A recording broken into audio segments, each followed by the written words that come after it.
Un matin, sans prévenir, on frappe à la porte de Joseph K.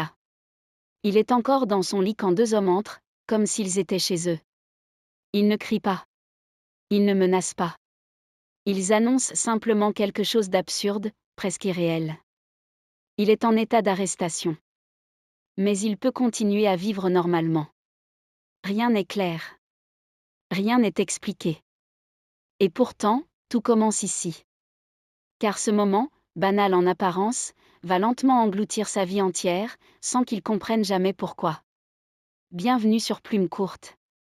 Ce matin-là, Joseph K. pense d'abord à une plaisanterie. Une mauvaise blague. Il travaille dans une banque, il mène une vie ordonnée, presque rigide. Rien ne justifie une arrestation. Il demande des explications, mais les deux gardiens restent flous. Il parle d'une procédure, d'une autorité, d'un ordre venu d'ailleurs. Mais jamais d'une faute précise. On lui dit simplement qu'il est accusé. Et cela suffit. Très vite, la situation glisse. Ce qui semblait étrange devient pesant. Les gardiens mangent son petit déjeuner, fouillent sans gêne, comme si sa vie ne lui appartenait déjà plus. Une voisine observe la scène, à distance, curieuse. Tout le monde regarde. Personne n'intervient. Puis les hommes repartent. Joseph K. n'est pas emmené. Il peut aller travailler. Mais quelque chose s'est installé. Une inquiétude sourde, persistante. Une question sans réponse. Les jours passent. Il tente de reprendre le cours normal de sa vie. À la banque, il reste performant, rigoureux. Mais son esprit dérive. Il attend une convocation, une explication. Rien ne vient. Puis, un dimanche, on lui indique une adresse. Il doit se présenter à une audience. Le lieu est difficile à trouver. Un immeuble délabré, des escaliers étroits, des couloirs étouffants. Rien n'évoque un tribunal. Et pourtant, c'est là. Lorsqu'il entre dans la salle, tout est déjà en place. Des gens serrés, une atmosphère lourde. On le regarde. On l'attend. Un juge est là. Mais il ne ressemble pas à un juge. Il ne donne pas d'explication. Il attend que Joseph K. parle. Alors il parle. Il se défend. Il proteste. Il dénonce l'absurdité de la situation. Il veut comprendre. Mais ses paroles se perdent dans un silence étrange. Ou dans des murmures. Ou dans des réactions incompréhensibles. Rien n'avance. Et pourtant, tout semble déjà décidé. À partir de ce moment, Joseph K. est pris dans un engrenage. Il cherche des réponses. Il interroge. Il insiste. Mais chaque tentative le mène plus loin dans un labyrinthe opaque. Il rencontre d'autres figures du tribunal. Des employés, des intermédiaires, des gens qui gravitent autour de cette justice invisible. Tous parlent de procédures, de dossiers, de juges supérieurs. Mais personne ne sait vraiment. Ou ne veut dire. Il découvre que son procès est en cours. Qu'il a commencé. Et qu'il avance. Sans lui. Il tente alors de se défendre activement. Il rédige une première plaidoirie. Il veut poser les choses, expliquer, clarifier. Mais même cela semble inutile. Un jour, il rencontre un avocat. Un homme malade, alité, entouré d'un monde étrange. Cet avocat prétend pouvoir l'aider. Il parle de relations, d'influence, de stratégies complexes. Joseph K. accepte, d'abord. Mais très vite, il doute. L'avocat ne fait rien de concret. Il parle beaucoup. Il entretient l'attente. Il laisse entendre que le procès peut durer indéfiniment. Que l'issue dépend de forces invisibles. Autour de lui, d'autres personnes apparaissent. Une infirmière, des clients de l'avocat, des hommes qui semblent eux aussi pris dans des procédures interminables. Tous vivent dans une forme de résignation. Joseph K. refuse cela.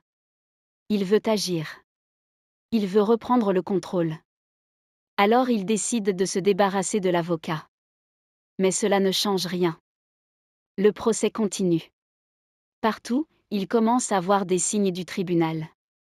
Dans les greniers, dans les immeubles, dans des lieux improbables. Comme si cette justice occupait tous les espaces, sans jamais se montrer clairement. Un jour, dans son propre lieu de travail, il découvre une pièce cachée. À l'intérieur, 2 des gardiens qui l'avaient arrêté sont punis. Battus. Pour une faute mineure. Joseph K. est choqué. Il tente d'intervenir. Mais il ne peut rien faire. Et le lendemain, la scène se répète. Identique. Comme si le temps lui-même était piégé. Son monde se transforme. Ce qui était stable devient instable. Ce qui était logique devient absurde. Il perd ses repères. Il rencontre ensuite un peintre. Un peintre officiel du tribunal. Un homme qui connaît les rouages, les possibilités. Il lui parle de 3 issues possibles. L'acquittement réel. Mais il est presque impossible. L'acquittement apparent. Qui libère temporairement, mais le procès peut reprendre à tout moment. Et la prolongation indéfinie. Une forme de suspension, sans fin. Aucune de ces options ne ressemble à une vraie solution. Joseph K. comprend alors que le système dans lequel il est pris ne cherche pas la vérité. Il suit ses propres règles, incompréhensibles. Il commence à fatiguer. À s'épuiser. Son travail en souffre. Ses relations aussi. Tout devient secondaire face à ce procès qui n'a ni visage ni logique. Un jour, son oncle intervient. Il s'inquiète. Il veut l'aider. Il le pousse à consulter cet avocat, à suivre des démarches. Mais rien ne change. Puis vient un moment étrange. Joseph K. doit accompagner un client étranger dans une cathédrale. Il y entre. Le lieu est immense, sombre, presque vide. Là, un prêtre l'appelle. Il connaît son nom. Il sait pour le procès. Le prêtre lui raconte une histoire. Une parabole. Un homme cherche à entrer dans la loi. Une porte lui est destinée. Mais un gardien l'empêche d'entrer.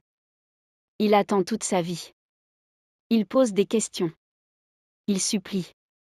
Il tente de comprendre. Mais il ne franchit jamais la porte. Et à la fin de sa vie, il apprend que cette porte n'était faite que pour lui. Et qu'elle va maintenant se refermer. Joseph K. écoute. Il tente de comprendre. Il discute avec le prêtre. Il cherche une interprétation. Mais là encore, rien n'est clair. Tout semble à la fois évident et inaccessible. Le temps passe. Le procès continue. Sans audience réelle. Sans verdict. Sans progression visible. Puis, un soir. 2 hommes viennent le chercher. Ils ne sont pas violents. Ils ne sont pas pressés. Mais leur présence est incontestable. Joseph K. comprend. Ils ne résistent pas vraiment. Ils marchent ensemble, dans la nuit. À travers la ville. Jusqu'à un terrain isolé. Là, ils s'arrêtent. Tout est calme. Tout est déjà joué. Les hommes lui demandent de se déshabiller. Il le prépare.